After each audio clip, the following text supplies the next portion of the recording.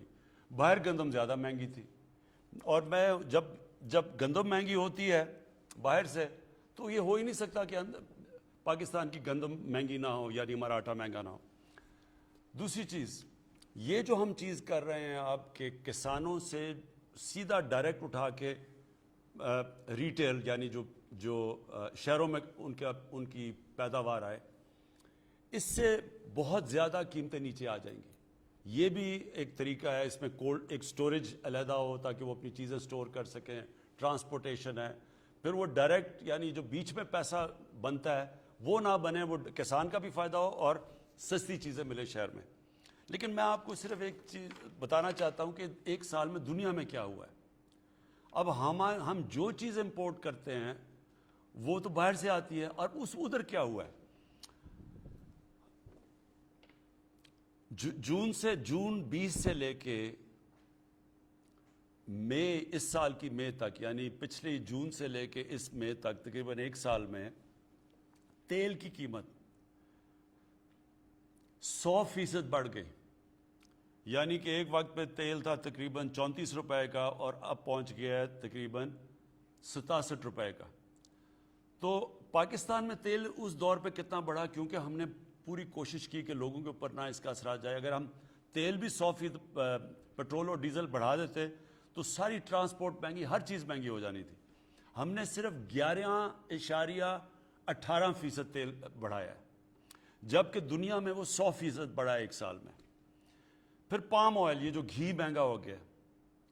گھی دنیا کے اندر کیونکہ ہم باہر سے سارا ہمارا پام آئل پتہ نہیں 4.5 ارب یا 5.5 ارب کی ہمیں امپورٹ کرتے ہیں پام آئل کی. تو دنیا میں پام آئل بڑھا ہے 70%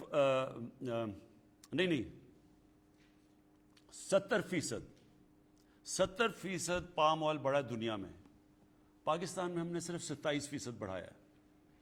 پھر یوریا اور ڈی اے پی یہ جو کسان استعمال کرتے ہیں وہ 74% دنیا میں بڑھا ہے. اسی وقت میں ہم نے صرف 16% بڑھایا ہے.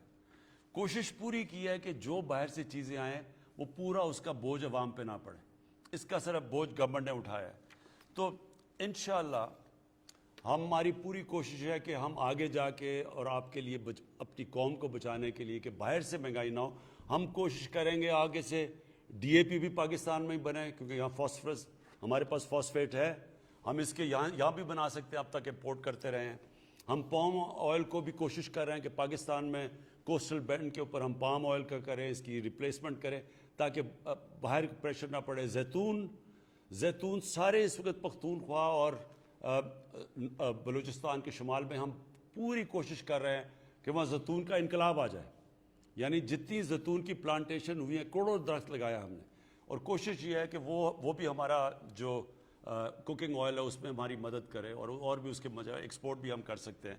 تو ہم پوری کوشش کر رہے ہیں کہ انشاءاللہ آنے والے دنوں میں قیمتیں اوپر کے بجائے اوپر جانے کے نیچے آئیں. جی, آپ کی کال کا سلسلہ جاری ہے. ایک چیز آپ سے درخواست یہ ہے, کیونکہ بہت سے لوگ کال کرنا چاہتے ہیں لیکن ان کی کال نہیں ملتی, وقت کم ہوتا ہے. آج ہم نے یہ کیا ہے کہ پروگرام ختم ہونے کے بعد بھی آدھا گھنٹہ آپ کال کر سکتے ہیں. ہماری یہاں پہ پی ایم آفس کی جو ٹیم ہے وہ موجود ہوگی, اور آپ کی جو بھی شکایات ہوں گے, یہ آپ کی کنسرنز ہوں گے, ان کو وہ نوٹ کر لیں گے اور پھر آپ کو کال بیک کریں گے. اگلے کالر ہمارے ساتھ کون ہے؟ جی السلام علیکم. السلام علیکم جی, میں وحید احمد بات کر رہا ہوں, لاہور میں ابھی موجود ہوں. اور میرا تعلق آل پاکستان فوڈ ایکسپورٹر ایسوسیشن سے ہے, اور سبزی اور پھل ہم ایکسپورٹ کرتے ہیں. اور اللہ کا شکر ہے کہ ہم نے 2019-20 میں 12.5% انکریز کی ہے, اور انشاءاللہ تعالیٰ آپ نے کیوں کی ایکسپورٹ کا ریکارڈ قائم کیا ہے.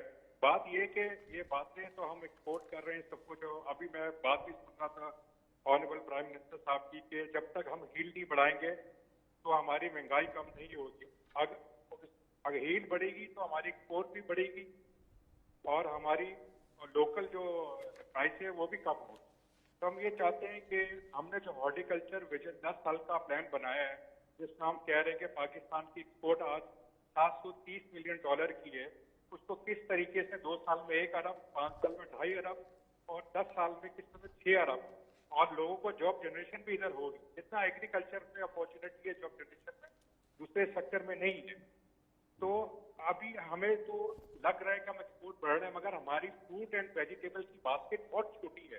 ہمیں پروڈکٹ ڈیولپ کرنا پڑے گا، اور اس سے کیا ہوگا، ہماری ہیل جب بڑھے گی. میں آپ کو مثال مینگو کی، اگر پاکستان میں 1 ایکڑ میں ہم 3.5 ٹن نکال رہے ہیں، دنیا 15 سے 20 ٹن نکال رہی ہے. سیب جو ہے 1 ایکڑ میں جو ہم اپنا 1 ٹن نکال رہے ہیں، دنیا اس میں 10 ٹن نکال رہی ہے. بہت پیچھے دنیا سے. میرا یہ کہنا ہے کہ ہم اپنی ریسرچ اینڈ ڈیولپمنٹ کو فوکس کریں اور نیو ورائٹیز پہ کام کریں. ہم یہ سمجھتے ہیں کہ ہم اپنی 22 کروڑ عوام کو بھی کھلا سکتے ہیں اور دنیا کو بھی کھلا سکتے ہیں.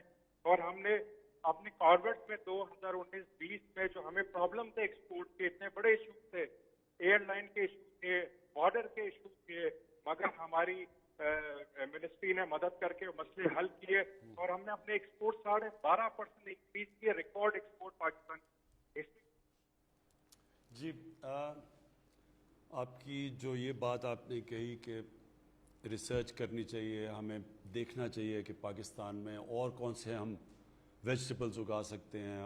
اب دیکھیں نا زیتون ہے، اب یہ ہمیں کیوں نہیں سمجھتی کہ ہمارے ملک میں جتنی زیتون کی پوٹینشیل ہے ہم دنیا کو ایکسپورٹ کر سکتے ہیں، اور وہ بہترین آئل ہے. زیتون کا جو تیل ہے وہ مہنگا سب سے زیادہ ہے وہ. تو اب ایک دم فیصلہ پختونخوا میں ہوا اور اب یہ ساری جگہ زیتون لگنا شروع ہو گیا، اور انشاءاللہ آپ دیکھیں گے 2-3 سال کے اندر ہم اس پوزیشن میں آ جائیں گے کہ زیتون ایکسپورٹ کر سکتے ہیں. اسی طرح ایک جو سبزیوں میں جو سب سے جس کو کنگ آف ویجیٹیبلز کہتے ہیں وہ ہے ایووکاڈو. اب پاکستان میں بہترین جگہ ہے ایووکاڈو لگانے کی. میں نے اپنے گھر میں لگائے ہیں تو میں تو حیران ہو گیا ہوں کہ جس طرح کے وہ ایووکاڈو ہو گئے ہیں. اب ہم یہ ساری جگہ لگا سکتے ہیں. وہ سب سے مہنگا پھل ہے، ویلیو ایڈڈ ہے، ہم یہ بیچ سکتے ہیں. میرا کہنے کا مقصد یہ ہے کہ ہمارے ملک میں 12 موسم ہیں، 12 کلائمیٹک زونز ہیں ہمارے. ہم کوئی چیز بھی اگا سکتے ہیں. یعنی دنیا میں جو چیزیں ہمیں کوئی ضرورت ہی نہیں کوئی چیز امپورٹ کرنے کی. مسئلہ یہ ہے ہم نے کبھی اس کے اوپر توجہ نہیں دی. اب ہم پوری طرح ان چیزوں کے، مثلا شوگر بیٹ ہے، یہ ایک شوگر کین کو کئی جگہ پہ ریپلیس کر سکتی ہے، پانی بھی کم لیتی ہے، کم ٹائم میں تیار ہو جاتی ہے. اور ہم جب گنا ہے وہ زیادہ مہنگا ہے، اس کے پانی زیادہ استعمال ہوتا ہے، ڈیوریشن لمبا ہے. کبھی کسی نے اس کے اوپر توجہ نہیں دی. انشاءاللہ ہمارا پورا کام ہو رہا ہے کہ اگر ہم نے اپنے لوگوں کو، ہماری بڑھتی ہوئی آبادی ہے، ان کو کھلانا ہے تو نئی نئی چیزیں لانی پڑیں گی، نئی سوچ آنی پڑے گی. اور پھر اس میں ریسرچ، جو آپ نے اصل بات کی کہ ہمارا اچھا بھلا ایک وقت پہ فیصل آباد کی جو ایگریکلچر یونیورسٹی تھی وہ بڑی مانی جاتی تھی، اس میں بڑا زبردست کام تھا. آہستہ آہستہ ریسرچ بھی ختم ہو گئی، سیڈ ڈیولپمنٹ پہ، بیجوں کے اوپر بھی کام نہیں کیا. ہندوستان میں وہ ساتھ والا پنجاب ہے، وہاں وہ زیادہ پیداوار ہے ان کی، ہماری کم ہے. ہم ہندوستان والی پیداوار لیں تو ہم گندم ایکسپورٹ کر سکتے ہیں اور بھی چیزیں. سو اینی وے اس کے اوپر انشاءاللہ ہم کام کر رہے ہیں. جی پرائم منسٹر صاحب، اب ہم آگے بڑھیں گے. ایک سوال ہے سوشل میڈیا پہ احتساب کے حوالے سے، لیکن ہمارے ساتھ ایک کالر ہیں آج کے اس پروگرام کے آخری کالر. لیکن پروگرام ختم ہونے کے بعد آپ اپنے ریکارڈ کروا سکتے ہیں میسیجز جو بھی ہوں ادھر آفس میں. جی السلام علیکم. جی وعلیکم السلام. جی کون بات کر رہی ہیں، کہاں سے؟ میں عائشہ بات کر رہی ہوں، میں کوئٹہ سے بلانگ کرتی ہوں. پرائم منسٹر عمران خان صاحب سے بات کرنی. جی عائشہ بولیں. جی خان صاحب، پہلی بات تو یہ کہ آپ کی عوام آپ سے بہت پیار کرتی ہے، ان کے ایون بچے بھی آپ سے بہت پیار کرتے ہیں. آپ جو اقدامات کر رہے ہیں ہمیں آپ پہ پورا بھروسہ ہے، لیکن مسئلہ اتنا بڑا ہے کہ کہیں سنوائی نہیں ہوتی ہے. میں بیوہ ہوں، میری والدہ بھی بیوہ ہے اور کوئی میرا بہن بھائی نہیں ہے. 3 سال کا میرا بیٹا ہے.